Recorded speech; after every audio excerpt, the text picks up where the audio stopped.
Assalamualaikum warahmatullahi wabarakatuh. Perkenalkan, nama saya Putri Nabila dengan NIM P279041241102 Prodi STR Keperawatan kelas 1B. Saya akan mempresentasikan struktur pembagian sel dan fungsinya. Yang pertama ada retikulum endoplasma halus. Retikulum endoplasma halus tidak memiliki ribosom di atasnya.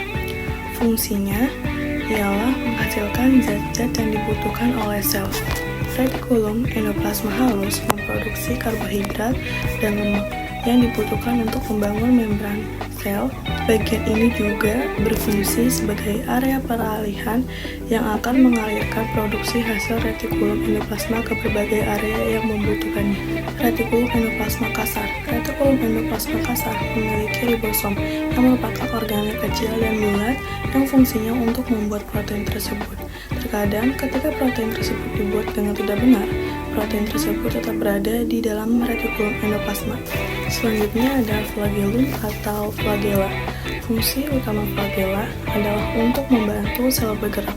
Fungsi ini memungkinkan sel untuk berenang dari satu lokasi ke lokasi yang lebih diinginkan dengan memutar filamen kaku yang muncul dari sel.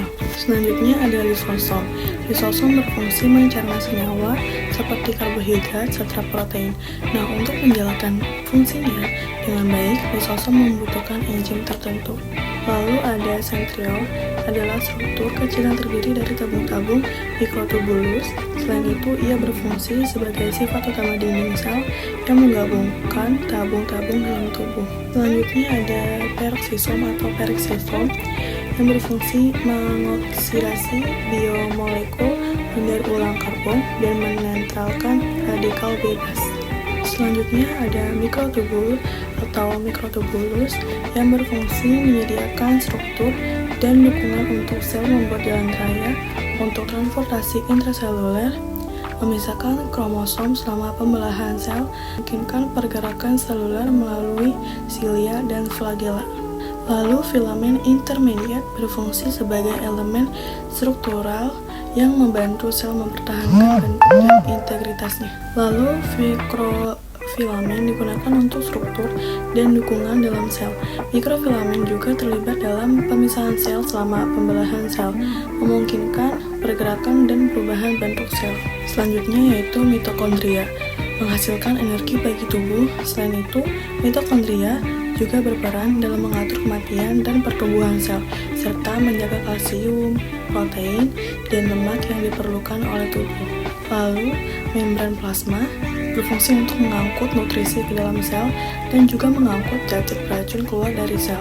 Fungsi lainnya adalah bahwa membran sel yang disebut membran plasma akan memiliki protein di atasnya yang berinteraksi dengan sel-sel lain. Selanjutnya, ada Golgi apparatus atau badan Golgi berfungsi membentuk kantung vesikula untuk sekresi terjadi terutama pada sel-sel kelenjar kantung kecil tersebut berisi enzim dan bahan-bahan lainnya. Selanjutnya yaitu membentuk membran plasma kantung atau membran Golgi sama seperti membran plasma. Kantung yang dilepaskan dapat menjadi bagian dari membran plasma. Selanjutnya membentuk dinding sel tumbuhan dan tempat untuk memodifikasi protein. Lalu untuk menyortir dan memaket molekul-molekul untuk sekresi sel. Lalu transfolipid dan untuk membentuk lisosom. Ini ada ribosom sebagai salah satu tempat untuk melakukan sintesis protein atau pembentukan protein. Lalu nukleus atau inti sel adalah penampung materi genetik makhluk hidup seperti DNA dan RNA.